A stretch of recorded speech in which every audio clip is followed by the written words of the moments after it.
Hello viewers, আজকে আমি অনেক দিন যাবত পরে চলে আসলাম বিয়েবাড়ির অনুষ্ঠানে। সো বিয়েবাড়ির অনুষ্ঠানে এসে আমার অনেক ভালো লাগতেছে।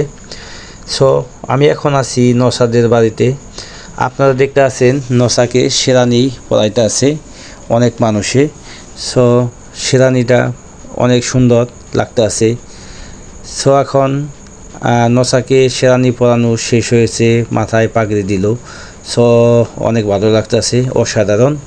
সো এখন আমি যা দেখতে আছি, ছোটোকালের কথা মনে পড়ে যাচ্ছে। ছোটোকালে মা কোলে নিয়ে ছেলেদেরকে দুধ খাওয়াতো, তেমন করে বিয়ে করতে গেলেও মা ছেলেদেরকে দুধ খাওয়াতে আছে, অনেক ভালো লাগতে আছে। সো আশা করি আপনারা যারা আমার এই ভিডিওটি দেখতে আছেন, আপনারা সবাই কমেন্ট, লাইক, শেয়ার করে দিবেন এবং ফলো অ্যান্ড সাবস্ক্রাইব করবেন। আমার এই মামুন ব্লগ নামে ইউটিউব চ্যানেল আছে, আপনি দয়া করে সাবস্ক্রাইব করে দিবেন। সো এখন দেখতে আছেন নসা বিয়ে করতে যাইতে আছে মেয়েদের বাড়িতে।